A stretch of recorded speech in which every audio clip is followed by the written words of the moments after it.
Introduced to Mylar work when I was in school. I was studying the work of Betty Goodwin from Montreal, and she did this amazing large-scale figurative work on Mylar and vellum. And there was just some quality to the line and also the staining effect that she was getting. So it looked like her forms were like just evaporating and sort of dispersing, you know, into the paper surface. So I started exploring Mylar as a result of being introduced to her. And it took a little while for me to figure out how to work with the material because it is, you know, there's no absorbency and the paint sits on the surface quite a bit, and you don't need a whole lot of paint on the Mylar surface. And so, yeah, it just started with really exploration, and just, I love to draw, I love making marks, and then because I have a printmaking background as well, I was sort of incorporating some of the printmaking techniques that I would use to make a monotype. So I would overlay certain areas with another piece of Mylar and then kind of press into that to transfer the ink and the paint onto the surface. So sort of working back and forth with rags, pushing the oil paint around with rags. Very seldom do I use brushes, actually. It's mostly rags and just transferring the oil paint through the other pieces of Mylar and using a brayer. And so is there a lot of chance involved? Or, there is a fair bit. Or yeah. By now you're kind of got control, you don't have a feel. That's right, I kind of know what's going to happen. And one of the things that I like to explore is how the charcoal and the Mylar interact, or the oil paint interact, because the charcoal is very dry, you know, and then the oil paint being kind of, you know, fluid. So there's always this sort of, like in this piece here,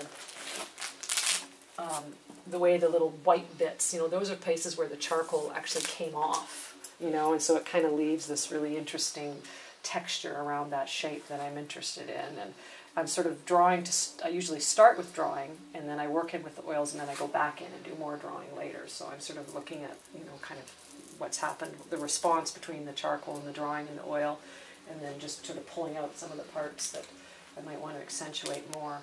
And I work on many pieces. It's kind of like printmaking. Once I've got a palette set up and, you know, gone through all the preparation of getting ready, I work on many pieces at the same time.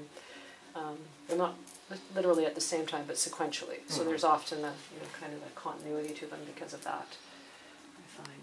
So, yeah, and it takes quite a while for them to dry because the Mylar but they can play around with them. That's right. Yeah, yeah. And when they're done, I end up pinning them up on my wall, and you know, they can spend weeks up there before they're dry. And sometimes, not often, but generally they're done all in one time. I don't usually go back into them after they're dry, but I have occasionally done that, where I've sort of laid down a ground, maybe a vaporous kind of ground, and a few marks, let it dry, and then come back after a couple of weeks and add something on top, and that creates a real different... Well, this would be after it's dried? Or? No, this is all done, yeah, this is actually a process of sort of lifting the oil paint off by applying white onto another piece of Mylar and pressing it on and lifting it off, and it's leaving little bits of the white and lifting some of it off. I was wondering more about the drawing? line drawing. Was that while it was still wet? That was while it was still wet. Okay. Yeah, just using a bit of an eraser to take the oil paint out of that little area there, and drawing onto the surface. Yeah, have you worked with it before? I played a bit with, just with charcoal on it, and a bit of acrylic once, which I didn't. But I liked the quality of the... It almost has like a layering effect of depth that you don't get any other way. Yeah, and then you can push it around too, which I liked.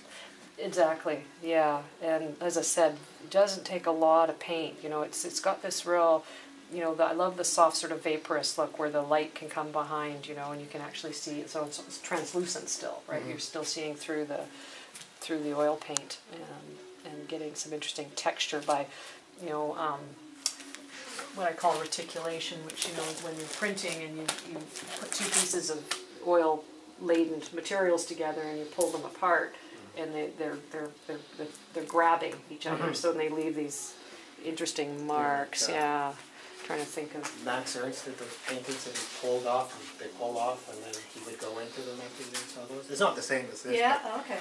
He'd do it, and he'd pull it off, and it would cause that patterning, yes. And then he'd go into it after. Paint, yeah, same sort of idea like this is the sort of reticulation that's happening, you know, because there's paint on one piece of Mylar that I'm working on, and then I'm applying another piece of Mylar on top, and that's creating all this activity between the two surfaces. So that's And that's something that I achieve on a plate when I'm printmaking, when I'm making monotypes. And I always fell in love with my plates, you know, and then I print them and they'd often be successes, and sometimes the plate would have been far more appealing to me than the actual final print was. So in a way, these kind of end up, you know, being essentially plates that have been preserved. You could have printed that easily. But I do draw underneath as well, so that's something I would never have done on a plate. But you never do like more than one layer of Mylar on top of each other? I haven't, but I'm planning to. Yeah, I have an idea for a show in the future that Maggie and I are doing on containment, and I want to do a very layered drawing with several pieces of Mylar, and actually, you know, the marks from way below being contained by the ones in front, so I'm going to be working with that. Yeah. You had one piece in there I thought for sure it was more than one layer. Is that right? So, like there was a square that almost used to be way back there floating. Yeah. No, just charcoal and oil paint on Mylar. But I'm glad it has that illusion. That's good. That's what I'm hoping to achieve. So, I like when you look at work and you know you really can't tell how it's done, or you're questioning how it's done. Engages the viewer a lot more that way. In the process. In the process, yeah, absolutely.